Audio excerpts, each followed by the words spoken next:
that Canada should stop having our wildfire smoke cross into the United States. Well, you see what happens when you sit in the center, guys. Turns out that you and the Green Party leader do have some things that you can agree on. Welcome back to the Canadian Shield. My name is Sterling.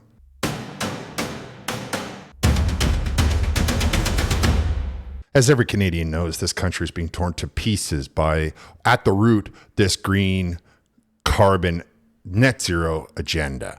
Now, some people on the extremes will have different names. On the one hand, if you're not in the Liberal Party, they will call you a climate denier 100 times in an effort to try to convince the world that they have some sort of high horse, while they then go out the door and get on an airplane. Not sure how that kind of meshes. Then on the other side of the extremes, you have people saying that it's just a hoax and it's a scam and that it's all designed to make us poor and to funnel a bunch of money to people who already have so much money they could never spend it in 3 lifetimes. You have some people in the middle saying, hey, you know what? Fine. If that's the way you believe, meet me halfway. We'll make it. We can make a compromise. We can still get the industry in Canada up and running, and we can capture this quote unquote carbon. Of course, that compromise is rejected outright by everybody from Mark Carney, Stephen Guilbeault, MP de Bruzen, and even Elizabeth May. They're not interested in compromise. They're not interested in helping everybody to solve the problem. They're only interested in their way and their way only. That's how open they are to other people's ideas. However, there's a couple of things going on right now, and they expose either their, on the one hand, complete lack of comprehension of the situation, or the other possibility is that they are intentionally deceiving. Either way, it removes the strength of their argument. Now, I want to show to you exactly what I'm talking about here. We'll start with Elizabeth May, who made a statement a couple of weeks ago and mentioned the United States and the wildfires in the same breath.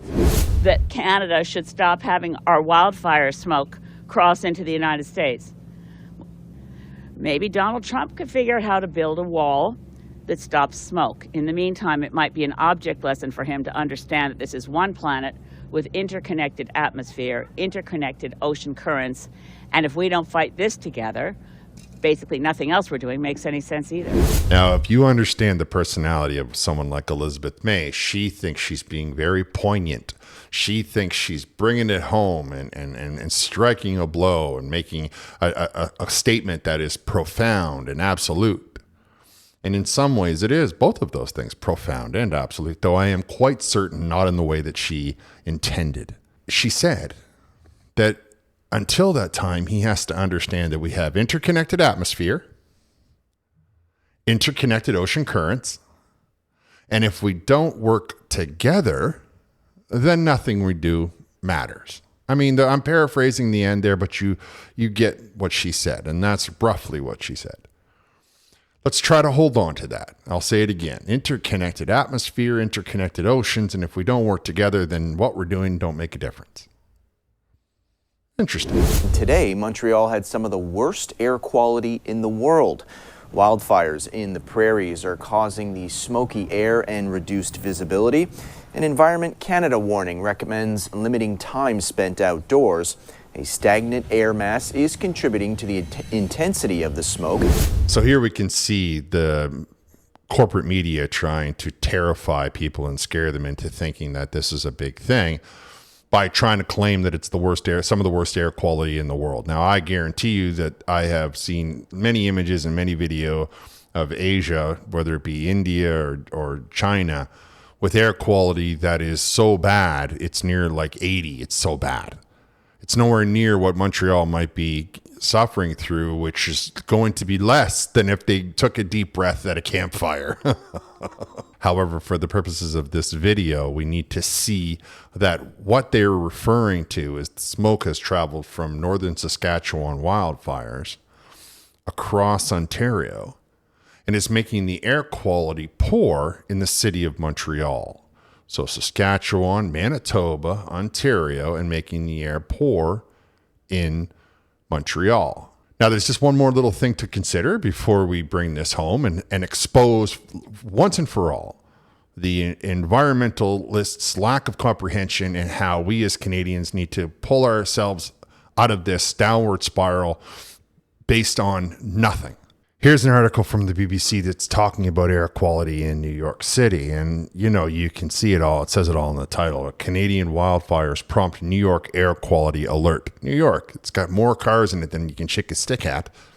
Anyway, an air quality health advisory has been issued for New York City and its surrounding area because of smoke from wildfires in Canada. Now, I'm not going to read much more because that says all of it right there. It's trying to convince you that this fire now, because geographically, as the weather goes, there's not much distance between Montreal and New York City.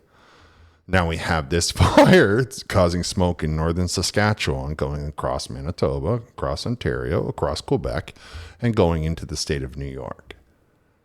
Well, isn't that interesting? Doesn't that sort of make us understand that we are all, as Miss May put it, interconnected atmospheres? Just one last little tidbit that we should throw in there. I had a look. I went from Stony Rapids in northern Saskatchewan, which is where a fire is on high alert. They're still waiting to make an assessment. And I found out the distance traveling by whatever routes available to the Google Maps. They're saying that if you walk this way, it is 3,903 kilometers. 3,903 kilometers. It's pretty far if you ask me. But then I said, hold on, wait a second. What about New York? How far is New York? Well, New York, from that's the very same location, is 4,314 kilometers. 4,314 kilometers this smoke has traveled. Again, seems like a pretty far distance to me. And then lastly, I put in Beijing. The flight distance between Beijing and Vancouver, according to Google, is approximately 8,492 kilometers, or 5,277 miles. The average flight time of a direct flight is around 15 hours and 28 minutes. All right, now you might be all asking yourselves, what's my point? Well, let's look at what fire smoke is. You will hear all of the far left and all of the climate hoax or the net zero fanatics tell you that burning wood puts carbon into the air. When we see this smoke, what we see, though it's a forest fire and probably, it's not good, let's try to put it out. But what it actually is a physical representation of carbon. We can see it. And it travels across, it travels 4,000 kilometers, which is about half the distance to China. So if China, and we are all connected, remember what Miss May said. Remember that. Remember, Miss May said that if we're not all working together, then there's no sense in doing anything at all. Excellent point. So when you have 1 billion people in China producing carbon without a concern, or you have 1 billion people in Asia producing carbon without a concern, there's absolutely no way in the world that that's not traveling across to our airstreams. It only has to get about halfway, and then it will shift and it will be carried the rest of the way. There's absolutely no way in the world that the carbon being produced in China is not ending up in the airstream of Canada. And there's absolutely no way in the world that Canada then doesn't take that carbon and pass it right across the entire continent and send it on its way to Europe. As Miss May points out, we are all connected. And most importantly, if we're not going to do this together, then there's no sense doing it at all. Bravo, Miss May. I agree with you 100%. As I said at the beginning of the video, it turns out that Miss May and I do have some things that we can agree on. That is that if we are not going to get China to stop producing carbon willy-nilly and without restraint, or getting anyone in Asia to stop producing carbon willy-nilly and without restraint, or getting anyone in the Middle East to stop producing carbon with willy-nilly and without restraint, or any of 100 places we can name on this earth, there is absolutely no reason in the world why Canada should be worrying about it. We too should be producing carbon willy-nilly and without any concern. We got 1/10 of the population of even just the United States who is producing carbon willy-nilly and without restraint. So why would we put ourselves in the poorhouse for nothing? Why would we take money out of our pocket, already the highest cost of living, the highest rent, the highest cell phone and telecommunications, and the tax rate nearly 50%? And now you want us to pay more money for carbon that, in your own words, if we're not all as a planet working together, then there's no sense doing it at all. So why are we putting 20% electric cars on the lot? Why are we doing any of that, Miss May? This is the question I have for you, because your own words say that there is no reason for us to do it.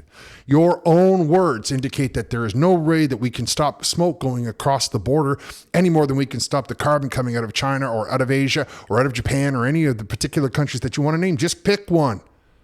We can't stop the carbon coming across, and there's absolutely no way in the world you'll convince me that it doesn't travel that far, because we have proof positive that it'll travel from northern Saskatchewan 4,300 kilometers to New York. And I'm sure if I were to look up Boston, which is, in the wind pattern just on the way, or anywhere along the eastern starboard, we could see that it's on its way out to the Atlantic.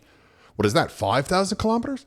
Are we even now closer to China, to Asia? Can we now agree that all of the smoke that's going up in Asia in their cold fire electrical plants and all of the other things that they don't worry about is traveling across the top of the planet and landing in our air and then going in our air on its merry way?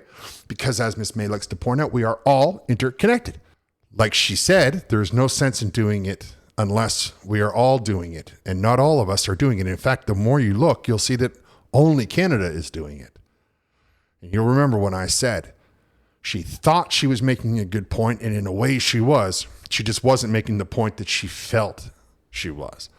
That's what happens to these intellectuals. They begin to think that every word out of their mouth is the end all be all, without actually thinking about the implications of what they have to say.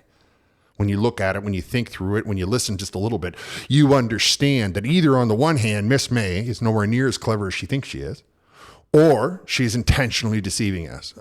Either which way, there is no reason, no good reason for Canadians to be worried about the carbon that we produce, because it is a drop in the bucket compared to what the rest of the planet is manufacturing. You let me know what you think down in the comments. I'm going to wrap here. I want to thank you for listening. I'll talk to you next time.